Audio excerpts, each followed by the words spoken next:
MadRabbit, India's finest audio wearable brand, starting at 999. இல்லை நீங்கள் வராதிங்க, நீங்கள் நினைக்கிற அளவுக்கு இது ஈஸியான ஃபீல்டு இல்லை, especially if it's a girl. Okay, அந்த மாதிரி வந்துட்டு அட்வைஸ் பண்ணி அனுப்பி விடுவார். ஸோ அப்படி இருக்கும்போது யாருமே அவர்கிட்ட வந்துட்டு உங்கள் பொண்ணை வந்துட்டு நீங்கள் நடிக்க வைக்கலாம் அப்படின்னு கேட்டிருக்க வாய்ப்பே கிடையாது.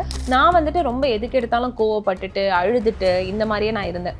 நம்ம லைஃப்பில் இருக்கிற பெரியவங்களாக இருக்கட்டும், இல்லை the men in our life, even with women, நம்மளை வந்துட்டு ஓரளவுக்கு சமாதானப்படுத்துவாங்க. லைக் இல்லை, like you are okay fine அப்படின்ற மாதிரி. பட் ஒரு பாயிண்ட்டுக்கு மேலே they will lose their patience. இவ எதுக்கு எடுத்தாலும் இப்படி தான் பண்ணிட்டு இருக்க, லைக் ஹெல்ப்லெஸ், லைக் அவள் என்னத்தையோ பண்ணிட்டு போட்டோம். கோவமே படாமல் நான் வந்துட்டு என் ஹஸ்பண்ட் கிட்ட ஒரு இந்த மாதிரி ஒரு பொறுமையாக ஒரு விஷயம் பேசினேன்னா, அப்போல்லாம் வந்துட்டு ஓ நீ சும்மா ஒரு கிளாஸ் போயிட்டு வந்துட்டீங்கன்னா நீ வந்துட்டு இப்படி உன்னை நான் நம்ப முடியுமா, உனக்குள்ள ஒரு அந்த ஒரு இது இருக்கு, அந்த பேய் மாதிரி ஒன்று இருக்கு, அது வெளியில வரும், நீயும் கத்துவ அப்படி இப்படின்னா சொல்லியிருக்க காலங்கள் இருக்கு.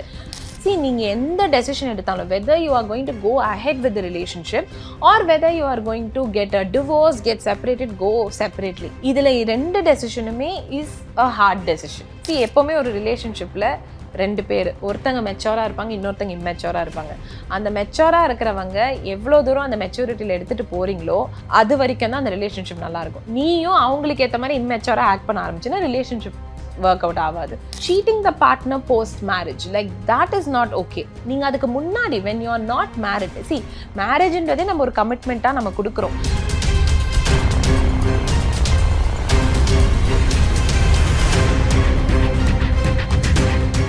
SS மியூசிக் நேயர்களுக்கு வணக்கம், நான் உங்கள் ரேஜ்லன். ஸோ இன்னைக்கு நம்ம கூட the most gorgeous and very bold woman Malika அவர்கள் இருக்கிறாங்க. Hi ma'am. ஹாய் வணக்கம். How are you? வணக்கம், I am fine.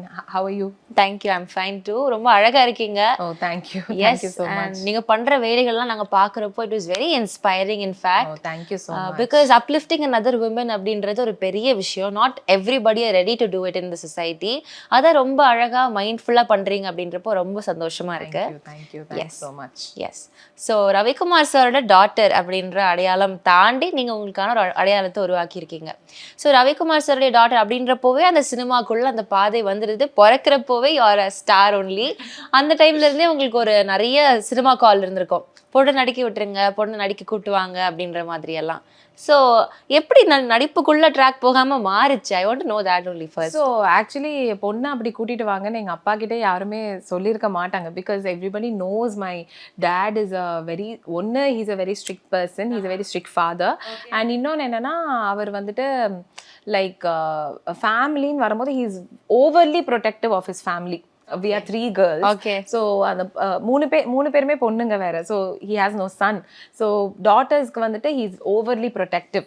So till today இப்போ கூட ஏதாச்சும் நான் ஃபோட்டோ எடுப்பேன், இதையே ஃபோட்டோ எடுக்கிறேன். இப்போ நம்ம ஏதாவது சாப்பிட்றதுக்கு முன்னாடி ஏதாவது ஃபோட்டோ எடுப்போம்ல இந்த ரெஸ்டாரண்ட், இதையே ஃபோட்டோ எடுக்கணும்னா நான் இன்ஸ்டாவில் போட போகிறேன் அப்படின்னு சொன்னால், எதுக்கு, why do you even post something on Insta? Like எதுக்கு, why do you want to show your life on Insta? Like அந்த மாதிரி வந்துட்டு அவர் கேட்பாரு. So he's a very overly protective dad. அதனால வந்துட்டு like every other father தான், you know, every father is overprotective of their daughter. So அந்த விஷயத்துல வந்துட்டு இவர் வந்துட்டு அவரை சுற்றி இருக்கிற ரிலேட்டிவ்ஸோ இல்லை ஃப்ரெண்ட்ஸ் சர்க்கிளில் யாருனாவது வந்துட்டு நாங்கள் சினிமாவில் வரணும், உங்ககிட்ட அட்வைஸ் கேட்க வரோம்னு அந்த காலத்துலேருந்தே வரும்போது அவங்களுக்கே வந்துட்டு இல்லை நீங்கள் வராதிங்க, நீங்கள் நினைக்கிற அளவுக்கு இது ஈஸியான ஃபீல்டு இல்லை, especially if it's a girl, அந்த மாதிரி வந்துட்டு அட்வைஸ் பண்ணி அனுப்பி விடுவார். ஸோ அப்படி இருக்கும்போது யாருமே அவர்கிட்ட வந்துட்டு உங்கள் பொண்ணை வந்துட்டு நீங்கள் நடிக்க வைக்கலாம் அப்படின்னு கேட்டிருக்க வாய்ப்பே கிடையாது. And from when we were very young children, he used to always say, இந்த மாதிரி சினிமால மட்டும் வந்துட்டு don't think of any career அந்த மாதிரி எப்பவுமே சொல்வாரு. Except maybe if you are good at singing. So அப்படின்னா okay, I think if you good at singing நீங்கள் அதை வேணா ட்ரை பண்ணுங்க. பட் யூனோ அதை தவிர வேறு எதுவுமே சினிமாவில் வந்துட்டு don't think of anything அப்படின்ற மாதிரி அதை அவர் சொல்லியே I don't think none of us even had that. If I cannot talk for my sisters, but எனக்கு அந்த ஒரு எண்ணமே இல்லை. I used to imagine அப்பாவுக்கு வந்துட்டு அந்த leadership skills is very good. I am also a very good leader. My leadership skills, I think I get it from him. So அதனால வந்துட்டு I used to wonder எப்பனாச்சு maybe you know, had I learned direction, maybe I would have been a director ஆன்னு எனக்கு தெரியல. But that is also something that I wonder தானே தவிர not a wish or a dream. So yeah. Okay, அந்த leadership ஸ்கில்ஸை வந்து நீங்கள் அழகாக ரீசேனல் பண்ணனால ஐ திங்க் இந்த right way it is going இல்லையா? ஸோ ஸ்ட்ரிக்ட் ஃபாதர் அப்படியா? ரொம்ப அகாடமிக்ஸ்லாம் நல்ல மார்க் எடுக்கணும் அப்படின்ற மாதிரி ஒரு இல்லை, ஸ்ட்ரிக்ட் ஃபாதர்னா only in terms of who we are, உங்கள் கேரக்டர், உங்கள் குணம், அது மட்டும்தான். If you are being respectful, இதெல்லாம் ரொம்ப பார்ப்பாரு. சின்ன வயசுலேருந்தே எங்ககிட்ட ஒரு டிரைவர் இருந்தால் கூட வந்துட்டு எல்லாருமே டிரைவர் இங்கே வாப்பா அங்கே வாப்பா அப்படின்னு சொன்னாலுமே you should not say that. You should always say uncle இங்கே வாங்க. அந்த மாதிரி எல்லாருக்குமே ஒரு மரியாதை கொடுக்கணும். நம்ம வீட்டில் ஸ்டாஃப் இருப்பாங்க, அவங்களுக்கு any thing you only call them saying aunty do this for me. இப்போ வரைக்கும் வந்துட்டு எங்கள் வீட்டில் என்ன ஸ்டாஃப், என் வீட்டில் இருக்கிற ஸ்டாஃப் எல்லாருக்குமே I give a lot of respect. So who we are as a பர்சனுக்கு ரொம்ப அவர் அதுக்கு தான் அவர் முக்கியத்துவம் கொடுப்பாரு. லைக் அன்வான்ட் ஆங்கர்லாம் எதுக்கு வருது, லைக் அந்த கேரக்டர் மோல்டு பண்றதுல மட்டும்தான் அவர் ஸ்ட்ரிக்டா இருந்தாரே தவிர, and also lot of restrictions. ஃப்ரெண்ட்ஸோட வெளியில போக விட மாட்டாரு, அப்படியா? சுத்தமா விட மாட்டாரு. கர்ஃபியூலாம் இருக்குமா? கர்ஃபியூக்குலாம் இங்க இடமே கிடையாது. காலேஜ் முடிஞ்சதுன்னா யூ ஷுட் கம் ஹோம். அதுக்கு மேல there is no curfew at all. Why do we talk about curfew? அந்த மாதிரி. ஸோ காலேஜ் முடிஞ்சதுன்னா you should immediately come home. ஒரு ஹாஃப் அன் ஹவர் லேட் ஆனா கூட ஃபோன் பறக்கும் லெஃப்ட் அண்ட் ரைட். ஸோ அந்த மாதிரி லைக் ஈவன் இஃப் நாங்கள் ஃப்ரெண்ட்ஸ் வீட்டுக்கு போகணும்னா ஃப்ரெண்ட்ஸ் வீட்டுக்கு கூட அலவுட் கிடையாது. அவங்க இங்க வந்து you are not allowed to go there. அந்த மாதிரி தான் வந்துட்டு இந்த மாதிரி விஷயங்கள்ல தான் ஸ்ட்ரிக்டே தவிர அகாடமிக்ஸ்ல ஒரு நாள் கூட ஸ்ட்ரிக்ட் கிடையாது. இன்ஃபேக்ட் ஓவரா நம்ம வந்துட்டு இந்த டேர்ம் ஃபுல்லா விட்டுருவோம், எக்ஸாம் அப்போ உட்காந்து படிப்போம்ல, அதெல்லாம் அவருக்கு புரியாது. அவர் வந்துட்டு நீங்க இவ்வளவு நாள் படிக்கல, காலங்காத்தால 5 o'clock எந்திரிச்சா he will shout like why you like you இவ்வளோ கஷ்டப்பட்டு படிக்கிற, பாஸ் பண்ணா போதாதா, அந்த மாதிரிலாம் கேட்பாரு. ஸோ அகாடமிக்ஸ்ல he was not at all a strict person. My mom was a bit strict. அது கூட என்கிட்ட இல்லை, because I always was a person who was scoring good marks. So my mom was a bit strict to my sisters, but appa academics la very lenient. Oh, he got very lucky நினைக்கிறேன், because our lenient but all of us did well in our education. So lovely, you know, automatically it just happened. Yeah. Okay, very nice. So வந்துட்டு நான் கேட்ட மாதிரி தான் ரொம்ப அழகா உங்களோட ப்ரொஃபஷனை வந்து சூஸ் பண்ணிருக்கீங்க. இந்த சாய்ஸ் ஆஃப் ப்ரொஃபஷன் இருக்குல்ல, we all know what you're doing அப்படின்ட்டு, for the audience நீங்க என்ன பண்றீங்க, what is your life and profession about, அது நீங்க சொன்னா நல்லா இருக்கும். Okay, so I am basically a life coach and a business coach. life coach இருக்கட்டும் இல்லை business coach இருக்கட்டும், நம்ம எஸ்பெஷலி இந்தியன் மக்களுக்கு வந்துட்டு அதை பற்றி ரொம்பவே தெரியாது. எனக்குமே அதை பற்றியான நாலேஜ் வந்துட்டு ஒரு 5 வருஷத்துக்கு முன்னாடி இல்லை. அன்டில் நான் அதை போய் வந்துட்டு என்ன அப்படின்றது எனக்கு ஒரு தேவை அப்படின்னும் போது வந்துட்டு நான் தேடும் போது கிடைச்ச ஒரு விஷயம் தான் இது எல்லாமே. ஸோ ஒரு லைஃப் கோச்சாக நான் என்ன பண்ணுவேன் அப்படின்னா, and I do this only for women.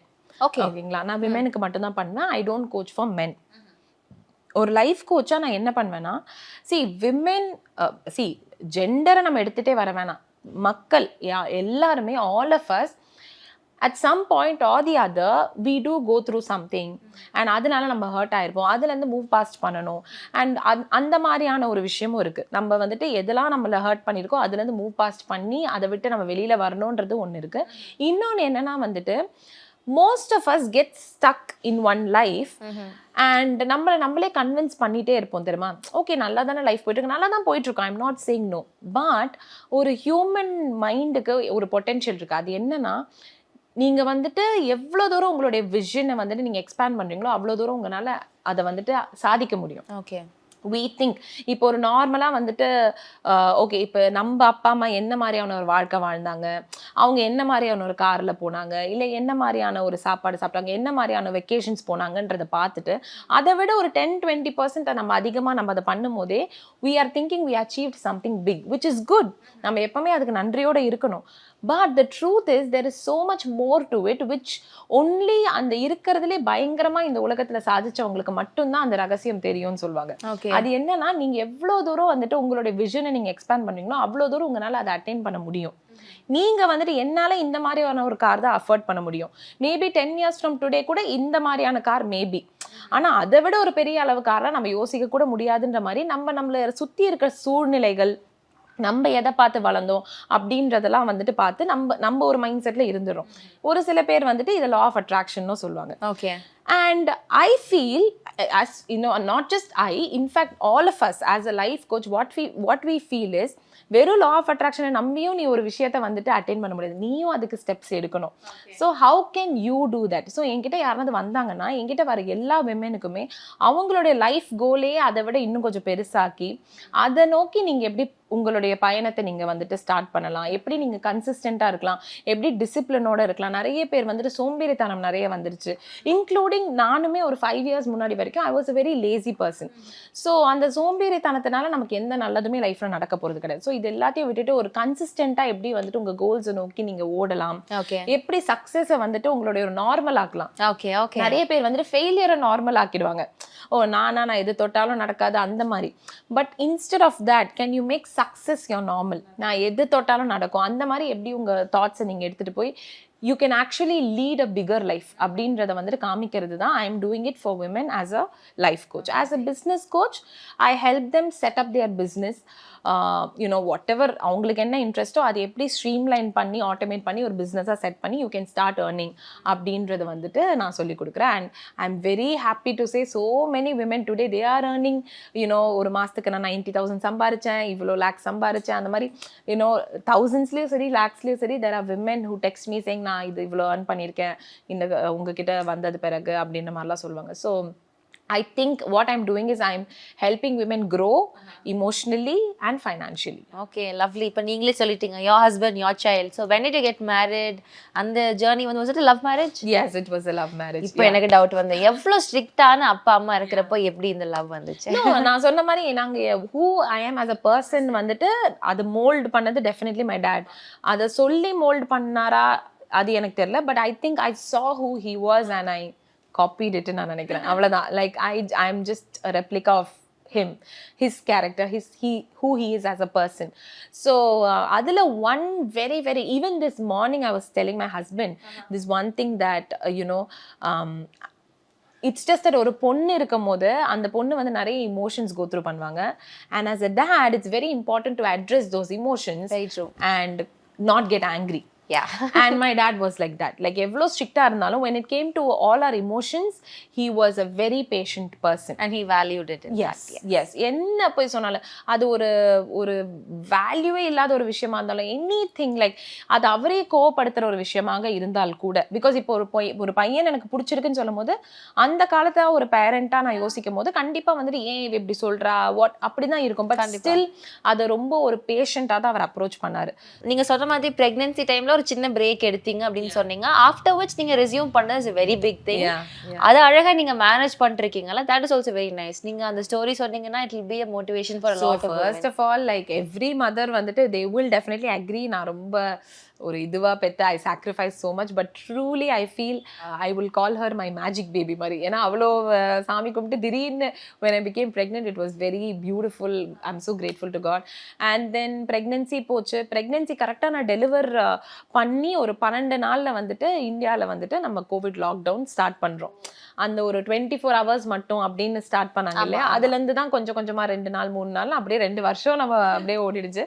So she was a little baby. Okay. And I was going through a lot of postpartum stuff. Like I don't want to take so அதுதான் அந்த postpartum depression என்ற word வந்துட்டு நான் லைட்டா எடுத்துக்க விரும்பல. Because நான் go through பண்ணதை விடவும் நிறைய பேர் இன்னுமே நிறைய கோ த்ரூ பண்ணி இருந்திருக்காங்க. So what I went through might be postpartum depression இல்ல postpartum blues னு இப்பெல்லாம் சொல்லுவாங்க, which is postpartum bluesன்றது ஒரு ஷார்ட் பீரியட்ல முடிஞ்சிடும். Maybe I went through that ஆன்னு எனக்கு தெரியல. பட் அந்த postpartum டைமே வந்துட்டு is a very difficult time for any woman because she is going through a lot of pain physically. ஒரு புது baby, you don't know, especially first time mothersக்கு வந்துட்டு you have no idea அந்த குழந்தை எதுக்கு அழுவுது என்ன ஏது, like there's just no, like you know, it's very clueless. அந்த மாதிரி மேபி one plus was எல்லாருமே வீட்டுக்குள்ள இருந்தவே I had so many people around me, but that was also not like that was also useless because they didn't understand what I was going through மாதிரி. yeah, so அந்த மாதிரி தான். So இதெல்லாம் வந்துட்டு போயிட்டு இருக்கும் போது தான் ஆக்சுவலி ஃபர்ஸ்ட் நான் வந்துட்டு இன்னொரு லைஃப் கோச் கிட்ட போனேன். ஸோ அவங்க கிட்ட நான் போனது எதுக்குன்னா, பிகாஸ் நான் வந்துட்டு ரொம்ப எதுக்கு எடுத்தாலும் கோவப்பட்டுட்டு அழுதுட்டு இந்த மாதிரியே நான் இருந்தேன். ஸோ நம்ம லைஃப்பில் இருக்கிற பெரியவங்களாக இருக்கட்டும் இல்லை the men in our life, even with the women, நம்மளை வந்துட்டு ஓரளவுக்கு சமாதானப்படுத்துவாங்க லைக் இல்லை like you are okay fine அப்படின்ற மாதிரி. பட் ஒரு பாயிண்ட்டுக்கு மேலே they will lose their patience. இவ எதுக்கு எடுத்தாலும் இப்படி தான் பண்ணிட்டு இருக்க லைக் ஹெல்ப்லெஸ் லைக் அவ என்னத்தையோ பண்ணிட்டு போட்டோம் அந்த மாதிரி ஒரு ஜோனுக்கு போயிடுவாங்க. அந்த மாதிரி தான் ஐ பிலீவ் என் லைஃப்ல எல்லாருமே ஒரு ஜோனுக்கு போயிட்டாங்க. லைக் அவ என்னமோ she is always like this அப்படின்ற மாதிரி. ஸோ அப்படி நான் வந்துட்டு இருந்த ஒரு டைம்ல தான் நான் ஒருத்தங்க கிட்ட போனேன் to change my life. Okay சரி ஓகே யாருமே புரிஞ்சுக்கல maybe this person might understand அப்படின்ற மாதிரி போகும்போது அதுலேருந்து தான் என் லைஃபே மாற ஆரம்பிச்சது. I became happier, I became like you know a better person. மறுபடியும் I started becoming a happy person. That was very important because I feel அந்த ஒரு டைம்ல வந்துட்டு I was very unhappy in my life. Like எல்லாருமே கேட்பாங்க உனக்கு என்ன இல்லை, you have a very big house, car இருக்கு, நீ நினைச்ச வெக்கேஷன்ஸ் போகலாம், நீ நினைச்ச நகை வாங்கலாம், நீ இவ்வளோ நாள் சாமி கும்பிட்ட குழந்தையும் வந்தாச்சு, ஸோ உனக்கு எதுவுமே இல்லை. ஸோ ஐ எம் என்னன்னா இது வந்து நிறைய பேர் இப்படி சொல்லிட்டு நீ இவ்வளோ ப்ரிவிலேஜ்டாக இருந்துட்டு யூ ஆர் கம்ப்ளைனிங் அப்படின்ற மாதிரி சொல்லுவாங்க. பட் ஒருத்தங்க இமோஷனலி என்ன கோ த்ரூ பண்ணுறாங்கன்றது வந்துட்டு நம்ம அது அந்த டிகிரியை வந்துட்டு நோபடி வில் அண்டர்ஸ்டாண்ட். கண்டிப்பாக yes. Money is not everything இல்லையா, money is important but money is not everything in your life. So இந்த மாதிரியான விஷயங்களுக்கெல்லாம் வந்துட்டு எனக்கு ஹெல்ப் பண்ணது என்னுடைய கோச்சஸ், என்னுடைய மென்டார்ஸ், இவங்கெல்லாம் தான். ஸோ அப்படி தான் ஆரம்பிச்சது. ஸோ அதுக்கப்புறம் ஐ பிகேம் பெட்டர். அது மூலியமாக தான் என் கரியர் இது எல்லாமே வந்தது அதனால தான். So I think more than me giving birth to her, I feel she gave birth to a new me. அதுதான் உண்மை. k.s. ravikumar சாருக்கும் உங்க டாக்டருக்குமான ரிலேஷன்ஷிப் எப்படி இருக்கும்? அதே very she's very possessive about him just like me. I don't know how she got it. Like நாங்க எப்படி 3 daughters, right now my parents have 3 granddaughters. என் அக்காக்கு 2 daughters, எனக்கு ஒரு பொண்ணு. So like it's like exactly the miniature version of நாங்க 3 பேர் in the house. It look very nice and you know, and அதுல என்ன ஒரு பியூட்டினா அந்த 3 குழந்தைங்களுமே each of them are a clone of எங்க 3 பேர். லைக் மை டாட்டர் வந்துட்டு என் அக்கா மாதிரி நிறைய விஷயங்களை பண்ணுவா. அவளுடைய 2வது குழந்தை என்ன மாதிரி அப்படியே எக்ஸாக்ட் ஆப்போசிட். அண்ட் அவளுடைய first born is just like my younger sister. So we feel like it's just the 3 of us again in the house. So and my daughter, she loves her tata and ரொம்ப என்ன நாங்கெல்லாம் வந்துட்டு இப்போ எங்க அம்மா கிட்ட வந்துட்டு என்னம்மா என்ன இப்படி பேசுற, என்ன இப்படி பண்றேன்னு நான் பேசுவேன். பட் அப்பாவை அப்படி நாங்க பேசவே மாட்டோம். என்னங்கப்பா, வாங்கப்பா, போங்கப்பா, இப்படிதான் ரொம்ப மரியாதை பேசுவோம், ரொம்ப ரெஸ்பெக்டோட தான் பேசுவோம். ஆனா இவன் வந்துட்டு தாத்தா சும்மா இரு, ஷட் அப், இப்படி அப்படின்னு இப்படி பேசும்போது எனக்கு ஷாக்கா இருக்கும், என்னது இப்படி பேசுறான்னு. But then you know I think that's the bond that they share and very attached and very possessive. Like என் அக்கா பசங்க ரொம்ப க்ளோஸ் ஆயிட்டாங்கன்னா ஷீல் பிகம் பொசசிவ். அந்த மாதிரி எங்க அப்பாவுக்கும் பிகாஸ் அந்த எப்பவுமே அந்த கடைசி சைல்டுக்கு ரொம்ப இது. My daughter is the youngest. So he will also keep saying oh இப்படி பண்ணா அப்படி பண்ணா. Like he is also very fond of her. He miss our childhood like me and my sisters growing up. அதை நிறையவே he missed. Time working. So அதனால he will say like அதை நான் miss பண்ணிட்டேன். Maybe that's why I'm loving spending time with the grandchildren அப்படின்ற மாதிரி சொல்லுவாரு. Lovely. Yes. So இப்போ இந்த ரிலேஷன்ஷிப் அப்படின்னு வர்றப்போ இந்த மாதிரி queriesக்கெல்லாம் நீங்க what is your solution to them? என்ன சொல்லி அவங்களுக்கு வந்து this will work out அப்படின்னு சொல்வீங்க? என்னன்னா ஃபர்ஸ்ட் வந்துட்டு அந்த ரிலேஷன்ஷிப்ல வந்துட்டு அவங்கனால அதை கண்டினியூ பண்ண முடியுமா முடியாதா அந்த ஒரு த்ரெஷ்ஹோல்ட்ல இருப்பாங்க. ஸோ ஃபர்ஸ்ட் நான் அதை டிசைட் பண்ண சொல்லுவேன். எக்ஸாக்ட்லி. ஏன்னா நீங்க எந்த டெசிஷன் எடுத்தாலும் whether you are going to go ahead with the relationship or whether you are going to get a divorce, get separated, go separately, இதுல 2 டெசிஷனுமே இஸ் a hard decision. அந்த சூஸ் யுவர் ஹார்ட் அப்படின்றத நம்ம படிக்கிறோம் இல்லையா, அது true தானே. நீங்கள் அந்த ரிலேஷன்ஷிப்பில் if you gonna fight for your relationship, you gonna make it work, you will have to put in a lot of hard work to make it work. And if you are saying no and if you are coming out சைட்னாலும் ஒரு single உமனாக ஒரு single மதரா life is not easy. அதுவும் hard தான். You choose your hard depending on what you can. இது like suppose if the person is very abusive, the spouse is like ரொம்ப அப்யூசிவாக இருக்காங்க, ரொம்ப டார்ச்சராக இருக்காங்கன்னா of course the girl can't manage. So first I will tell them to select that. Like and I don't take any decision for them. I only show them like this is what it is. இது உள்ள போனா this is how your life will be, வெளியில வந்தாலும் this is how your life will be ன்றத நாங்க சொல்லுவோம். and அதை சொல்லும் போது வந்துட்டு they will decide. so அந்த டெசிஷன் போற women ஒரு சில பேர் இருப்பாங்க and they will also face those consequences. but அப்படி போறவங்க ரொம்பவே ட்ரை பண்ண பிறகுதான் போறாங்க. அதை நம்ம வேலிடேட் பண்ணாமல் இருக்கவே முடியாது. They would have given their best, but something ஒரு பாயிண்ட்டுக்கு மேலே ஒர்க் அவுட் ஆகலைன்னா அவ்வளோதான். ஸோ அப்படி போவாங்க. ட்ரை பண்ணணும்னு இருக்கிறவங்க வந்துட்டு என்கிட்ட விமன் கேட்குற ஒரு கொஸ்டின் என்னன்னா, இப்போ நாங்கள் உங்ககிட்ட வரோம்ல மேம், நாங்கள் வந்து இதெல்லாம் கற்றுக்கிட்டு நாங்கள் போய் எங்கள் ரிலேஷன்ஷிப்பை இம்ப்ரூவ் பண்ணுறோம். வாட் அபவுட் தெம் அப்படின்னு they are not taking any action. அப்போ வந்துட்டு why should I be the only person to do this? நான் always take the effort. ஏன் அப்ப நான் என்ன இதுவா, எங்க அப்பா அம்மா மட்டும் என்ன சும்மா இப்படி இதுக்கா வந்துட்டு they got me married here, so இன்னொரு வீட்டில் கஷ்டப்படணும்ட்டுனா, ஸோ அப்போ நான் எதுக்கு இவ்வளோ எஃபர்ட் எடுக்கிறேன்? ஸோ அதுக்கு வந்துட்டு நான் எப்பவுமே ஒன்று சொல்வேன், இது வந்துட்டு மகாத்ரியா சொல்லியிருக்காரு ஒன்றுல, விச் இஸ் ஸோ பியூட்டிஃபுல். அவர் என்னன்னு சொல்வார்னா, எப்பவுமே ஒரு ரிலேஷன்ஷிப்பில் 2 பேர், ஒருத்தங்க மெச்சோராக இருப்பாங்க, இன்னொருத்தங்க இம்மெச்சோராக இருப்பாங்க. அந்த மெச்சோராக இருக்கிறவங்க எவ்வளோ தூரம் அந்த மெச்சூரிட்டியில் எடுத்துகிட்டு போகிறீங்களோ அது வரைக்கும் தான் அந்த ரிலேஷன்ஷிப் நல்லாயிருக்கும். நீயும் அவங்களுக்கு ஏற்ற மாதிரி இம்மெச்சோராக ஆக்ட் பண்ண ஆரம்பிச்சுன்னா ரிலேஷன்ஷிப் ஒர்க் அவுட் ஆகாது. And if you are the person who's chosen by God, நீ தான் இந்த ரிலேஷன்ஷிப்பில் மெச்சோராக இருந்து இதை எடுத்துகிட்டு போகணும்னு கடவுளே முடிவு பண்ணியாச்சுன்னா தென் என்ன பண்ண முடியும்? அதாவது இந்த பொண்ணுங்களுக்கு தானே அந்த ஒரு ஆப்பர்ச்சுனிட்டியும் அந்த ஒரு விஸ்டமும் இருக்கு, அந்த ஒரு அவங்களோட இன்டெலிஜென்ஸ் அவங்கள எங்கேயோ கொண்டு வந்து அதில் ஒர்க் பண்ண வைக்கணும்னு என்கிட்ட வந்து கேட்குறாங்க. ஸோ கடவுள் அந்த இன்டெலிஜென்ஸை அவங்களுக்கு தான் கொடுத்துருக்காங்க, to make them come to me and work on the relationship. அது அந்த இன்னொரு பர்சனுக்கு கொடுக்கல. So when God has given you this extra intelligence, extra wisdom and extra maturity, அப்போ you should be the person who is taking the responsibility for the relationship. And always the person with the ego is the most immature person in the relationship. That is the truth. So நீ வந்துட்டு ego தான் உனக்கு மெயின்னு பார்த்தீங்கன்னா relationship will break. You should let go of the ego. ஏன்னா வந்துட்டு நான் சொன்ன மாதிரி ஒன்று you have to work on it or you have to move away. நான் ஒர்க் ஆன் பண்ண போறேன்னு சொல்லியாச்சுன்னா then you should work on your ego. Like நான் தப்பு பண்ணலையே அப்படின்றதுலேயே நம்ம நின்னோன்னா அந்த ரிலேஷன்ஷிப்புக்கு தான் பாதிப்பு வரப்போகுது, வேற யாருக்குமே கிடையாது.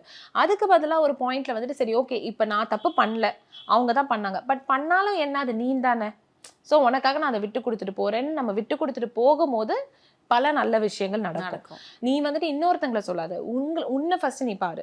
So you take control of your emotions, you calm down and you don't shout or இந்த ரிமோட்டை தூக்கி போடுறது, ஃபோனை தூக்கி போடுறது, இதெல்லாம் வந்துட்டு பண்ணாதீங்கன்னு நான் சொல்லுவேன். Like don't go there. Like எதுக்கு அங்கே போறீங்க? Like we are all leading very respectful lives. எல்லாருமே நம்மலாம் அதை சொல்லுவோம்ல, நான் எங்கள் ஃபேமிலி நாங்கள் ரொம்ப ரெஸ்பெக்ட்ஃபுல்லான ஃபேமிலிலேருந்து வரோம், இந்த மாதிரிலாம் ஏன் சொல்கிறோம்? எல்லாருக்குமே அந்த our parents have worked hard for a kind of life நம்ம வாழணும்னு. அதே மாதிரி தான் அந்த ஸ்பவுஸோட பேரண்ட்ஸோ ஏதோ ஒரு ஹார்ட் ஒர்க் போட்டிருப்பாங்க, பேரண்ட்ஸோ கிராண்ட் பேரண்ட்ஸோ நமக்கு தெரியாது, பட் எல்லாருமே ஒரு நல்ல இதுலேருந்து வரும்போது நீங்கள் வந்துட்டு ஒரு கிளாஸாக இருங்க. Like you maintain your class and your class and dignity is not throwing that remote, is not throwing that phone, is not shouting, is not crying.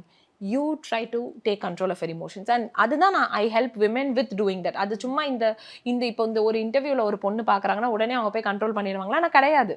அது எப்படி நீங்கள் பண்ணலாம், எப்படி உங்களை நீங்கள் வந்துட்டு கம்போஸ்டாக உங்கள் இமோஷன்ஸை நீங்கள் வந்துட்டு ஆன் டாப் ஆஃப் யோர் கேமில் நீங்கள் இருக்கலான்றது தான் நான் சொல்லி கொடுக்குறேன் இல்லையா? ஸோ அந்த இமோஷன்ஸை நீங்கள் கண்ட்ரோல் எடுத்தாலே you can make the relationship work. அந்த ஈகோவை விட்டு கொடுக்கணும், உங்கள் இமோஷன்ஸை நீங்கள் கண்ட்ரோல் பண்ணணும். Automatically 100% the other person will try to come in terms with you. எடுத்தோன்னே வரமாட்டாங்க, but you should keep doing this. இப்போ நான்லாம் ஃபஸ்ட்டு கோவமே படாமல் நான் வந்துட்டு என் ஹஸ்பண்ட் கிட்ட இந்த மாதிரி ஒரு பொறுமையாக ஒரு விஷயம் பேசினேன்னா அப்போல்லாம் வந்துட்டு நீ சும்மா ஒரு கிளாஸ் போயிட்டு வந்துட்டீங்கன்னா நீ வந்துட்டு இப்படி உன்னை நான் நம்ப முடியுமா? உனக்குள்ள அந்த ஒரு இது இருக்கு, அந்த பேய் மாதிரி ஒன்று இருக்கு, அது வெளியில வரும், நீயும் கத்துவ அப்படி இப்படின்லாம் சொல்லியிருக்க காலங்கள் இருக்கு. பட் அதை தாண்டி when I was கன்சிஸ்டண்ட்டாக now he knows இல்லையா? அப்படி எப்படி ஒரு பொண்ணு வந்துட்டு 3 வருஷம் 4 வருஷம் நடிச்சிட்டு இருக்க முடியுமா? So now he knows, no, she is trying to control something, she is trying to make things better between us அப்படின்றது now he knows. But what do you think about modern days relationship? நிறைய புது வார்த்தைகள்லாம் சொல்றாங்க, benching, dating, அந்த மாதிரி நிறைய விஷயங்கள் இருக்கு. டியூ டீல் அந்த மாதிரி ப்ராப்ளம்ஸ் இருக்கிறவங்கள டீல் பண்றீங்களா? ஸோ எனக்கு வந்துட்டு மோஸ்ட்லி எனக்கு வர விமென் பார்த்தீங்கன்னா எல்லாருமே ஓவர் ஒரு 24 அந்த மாதிரி இதுலேருந்து வருவாங்க. மோஸ்ட்லி வந்துட்டு அந்த லேட் 20s அண்ட் இந்த 30s 40s இருக்கிறவங்க வருவாங்க. ஸோ எனக்கு வரவங்க வந்துட்டு அந்த மாதிரியான எந்த இதுவுமே மோஸ்ட்லி எடுத்துகிட்டு வர மாட்டாங்க. லைக் மோஸ்ட்லி நான் சொல்ல 99%, பட் 1 or 2% இந்த மாதிரி இருக்கும். ஸோ இந்த மாடர்ன் டே ரிலேஷன்ஷிப் வந்துட்டு எனக்கு என்னன்னா something that is sometimes a bit எனக்கே சர்ப்ரைசிங்காக தான் இருக்கும். இதை சொன்னால் வந்துட்டு என்னுடைய வீட்டிலே இருக்கிற சின்ன பசங்கள்லாம் வந்துட்டு ஓ ஆண்டி மாதிரி பேசாதீங்க அப்படி சொல்ல. பிகாஸ் ஐ ஃபீல் ட்ரூலி இப்போ நானும் தான் லவ் மேரேஜ் பண்ணேன். But it was like I fell in love with you, I'm getting married, we have a family. So இந்த மாதிரியான ஒரு இதை பார்த்துட்டு இப்போ வந்துட்டு it's like you just date and you try and then you see அப்படின்றது I think it's okay. I'm not saying no, because நமக்கு வந்துட்டு யாரோட compatibility நல்லா இருக்கு அப்படின்றத பார்க்கணுன்றதுக்காக dating and all those things, it's fine, like you can do that. But one thing that is not at all acceptable is cheating the partner post marriage. Like that is not okay. நீங்க அதுக்கு முன்னாடி when you are not married, see marriageன்றதே நம்ம ஒரு கமிட்மெண்ட்டா நம்ம கொடுக்குறோம். நம்ம வந்துட்டு இங்க நம்ம தமிழ்நாடு கல்ச்சரில் வந்துட்டு இப்போ ஹிந்து மேரேஜஸ்ன்னு எடுத்துக்கோங்களேன். இப்போ நம்ம உட்காரும் போது வந்துட்டு அந்த ஏதோ மந்திரம் இதெல்லாம் சொல்லுவாங்கல்ல, actually that would have a lot of significance. அதில் வந்துட்டு நிறைய இருக்கும். பட் நமக்கு அதை பற்றி தெரியாது. we will have no idea. நம்ம சும்மா ஜாலியாக கல்யாணம் அப்படின்னு சொல்லியிருப்போம். But it has so much of significance because it's a promise. நம்ம வந்துட்டு இந்த இதுலலாம் பார்க்குறோம் இல்லையா, நான் வந்து நேரில் பார்த்ததில்ல, பட் சீரீஸ்லலாம் பார்க்கும்போது இந்த அப்ராட்ல when they get married they exchange vows. church weddings, yes. And they exchange vows and they are saying through thick and thin, எதுனாலும் we will be there, we will stick together, and that's a promise. You cannot make that promise and break it. Like that is not okay. அதுக்கு பதிலா அந்த இப்போ நம்ம சொல்றோம்ல இந்த மாடர்னிஸ்ட்ல dating பண்றாங்க, I think that's much better, right? Because you at least try to figure out who is it that you vibe with the most, யாரோட உங்களுக்கு compatibility இருக்குன்றதை நீங்க பார்க்கறது. I think it's okay, like that's okay. But like I told you, அந்த ஒரு promise பண்ணதுக்கு அப்புறம் அதை பிரேக் பண்றது, that is not okay. So yeah, that's my take on that. Like you can like explore, because okay, like ஏன்னா இந்த காலத்துல எல்லாருக்குமே ஒரு மைண்ட் செட் இருக்கு. ஸோ மேபி பழகும் போது பிடிச்சிருக்கலாம், ஒரு 3 மாசத்துல வந்துட்டு அவங்களுடைய வியூ ஏதாச்சும் உங்களுக்கு பிடிக்காம போகலாம். So it's okay to explore, but make the decision and then once the promise is made, you can't break that promise. And no relationship is perfect. Nobody can have a perfect relationship. Like அப்படி ஒரு விஷயமே it's non-existent. Marriages are not made in heaven. Okay. It's not. You get married and you make the relationship work. Both the husband and the wife, you put in the hard work to make it work. So I need to marry the perfect man or இல்ல I need to marry the perfect woman ன்ற ஒரு கான்செப்டே கிடையாது. யாருமே perfect கிடையாது. எனக்கு இந்த entire திங்ல ரொம்ப பிடிச்சது marriages are not made in heaven, we are supposed to work on it அப்படின்னு சொன்னது. Definitely. It's really really well said. So ரொம்ப அழகா எல்லா டாபிக்ஸ் நான் கேட்டதை பற்றியும் அழகா வந்து சொல்லியிருந்தீங்க. Thank you so much for giving us your wonderful time and sharing great insights about it. Thank you. It was nice meeting you. நான் உங்களை ஃபர்ஸ்ட் இன்ட்ரடக்ஷன் சொன்ன மாதிரியே k.s. ரவிக்குமார் அவர்களுடைய டாக்டர் அப்படின்ற ஐடென்டிட்டியை தாண்டி உங்களுக்குன்னு ஒரு ஐடென்டிட்டி உருவாக்கி வச்சிருக்கீங்க. ரொம்ப அழகா இருக்கு. It is very nice to see a woman like you, very inspiring person. Thank you so much. Long way to go. Thank you. Bye. MadRabbit, India's finest audio wearable brand, starting at 999.